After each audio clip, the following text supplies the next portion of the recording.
40% of those killed in Gaza are children. It is really difficult to distribute aid in Gaza. We've been focusing on that today with the UN, talking about all the difficulties they've got, particularly with fuel. But one group which has been part of the aid effort are the Gaza Sunbirds. They're a group that supports para-athletes in Gaza, but since the conflict began, they have been collecting food and medicine and delivering it to vulnerable people on their bikes. With me is Karim Ali, the UK-based co-founder of the Gaza Sunbirds.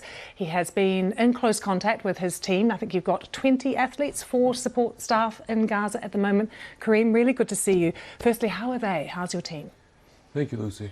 For starters, the situation with the team is super difficult. You know, Gaza has been under siege now for more than 20 years. And the situation there wasn't much better before this started. They still had limited access to water, they still had limited access to food, they still had limited access to electricity. People were struggling every day. They would describe every single day as hell. They would say, I'm choking, I'm struggling, I can't breathe. This is what the Israeli occupation has done to them for years. They're not allowed to leave to see their families on the other side of the wall. They're not allowed to leave to get medical attention, you know? And now they're saying the situation is worse than hell. There's nowhere to say. They feel there's nowhere they can. It's worse than hell. Like, we don't have a language for how bad the situation is in the English language. We don't have a word for it. You can't even fathom it. It's so horrible. And I mean, what are we saying? From 4 days into the siege, or not 4 days into the siege, 4 days into the genocide, sorry, my team was already struggling to find food. I had athletes calling me, telling me we haven't eaten or drank water in days. You know, we had athletes that have had to give birth under these circumstances as well. They couldn't find medication for their children. So I think we need to explain what it is that your teams do and the story behind what you do, the Sunbirds. Sure. So we're the Gaza Sunbirds. The Gaza Sunbirds is a paracycling team based in the Gaza Strip. Like you mentioned, we have 20 athletes, and all 20 of our athletes were actually amputated due to aggressions from the Israeli occupation. What does that look like? Our main founder, Dali, he was shot in the leg during the Great March of Return, along with another 150 other Palestinians on that day that had to get amputated. 32,000 were actually shot. He had to get his leg amputated. He was a professional cyclist. He decided he wants to become a cyclist and bring other people who've had amputees in Gaza onto that kind of platform to get them back to claim their sovereignty, to claim their self-determination as people, stop being victims, and kind of change the narrative into Gaza, tell their stories. So the story of the Gaza Sunbirds has always been a story of hope. These are the people that have been most affected by the brutality of the Israeli occupation. They've had their legs blown off, well before the start of the 7th of October genocide. But they've turned the narrative around, and until this moment they have been able to deliver aid. But is that continuing now? Is there any way, with what's happening now, that they can do So their there's work? no aid in Gaza. There's 20 trucks that are coming in. Normally, 70% of Gaza's population is dependent on aid. In normal times, there are 108 trucks that come in. So there's been no supplies? There's been no supplies, no, none at all, no. My group is a group of para-athletes. We are literally amputees and cyclists. And in the desperation of the moment that we find ourselves in today, they are trying their best, they're risking their lives going out there to go get supplies from the remaining supermarkets in Gaza, buy them, and to distribute them to people. You know, it's insane. The supermarket we bought food from 2 days ago, it got bombed.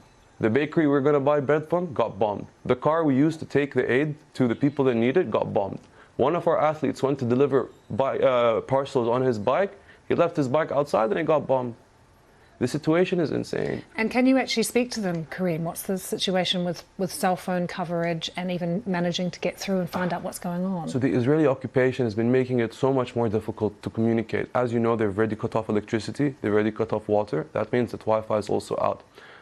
Cell communication as well has also been dropping. We went from our average calls lasting 6 minutes, and now they disconnect at about 1 minute. But still, we connect with our team members every single day. We've heard some harrowing stories from the last 2 days. 2 days ago was the most intensive day of Israeli bombing. 700 people died. The Israelis have so far bombed 12,000 tons of TNT onto Gaza Strip.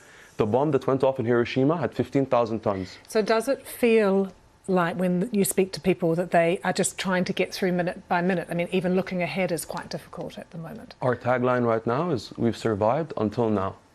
Our other tagline is, we are in the south of Gaza, where the Israelis have told us we will be safe, but we are still getting bombed and we are still getting killed.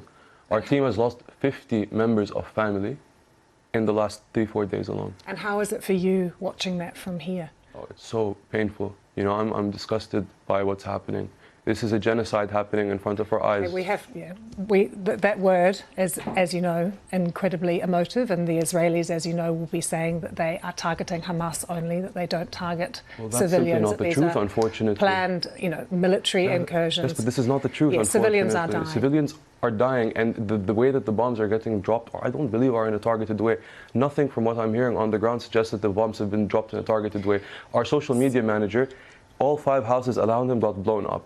They estimate 100 people were killed in them. Yesterday, his house was the last one remaining in the neighborhood. They leveled an entire neighborhood. Imagine if we leveled all of Victoria, for example. So Karim, obviously the international community are talking in the EU, at the UN as well. If you had one simple message to them, if they could influence the situation at all, or if there was something they could do, what would that message be? We need to speak up for Gaza. We need to put pressure on Israel to end the apartheid regime that it has the Palestinians under. We are facing discrimination every day, even in the West Bank. Why have more than 80 people in the West Bank died? Is there Hamas in the West Bank? No, there's no Hamas in the West Bank. So why are the Israeli atrocities being committed there? Why have more than 4,000 people been arrested in the West Bank? Why have more than 7,000 people died? There was a lot of fake news going around about babies being beheaded. There is fake news on both sides, and we have covered that extensively on the BBC. It is something that is a real struggle in terms of the amount of misinformation. Yes, I agree with you, but to tell you a story from one of my athletes now about babies being beheaded, he told me yesterday a story. He buried his sister and her 2 children. Her sister's body was whole. For the children, they were only able to find the head and the hands. Okay. The hands from one and the head from the other. These are children. They were under the age of 8. And he called me yesterday crying, what did my nephews and nieces have to do with this? What have they done to deserve what's happening to them? We have just been reporting that the World Health Organization has said that 41% of those people killed are children, because there are lots of young people in Gaza as well, and more than 7,000 people we now know have been killed. Yeah, and another 30% were women as well. Yeah, we have to leave it there, but thank you very much. Thank you, Lucy. And I do need to make that qualification, of course, that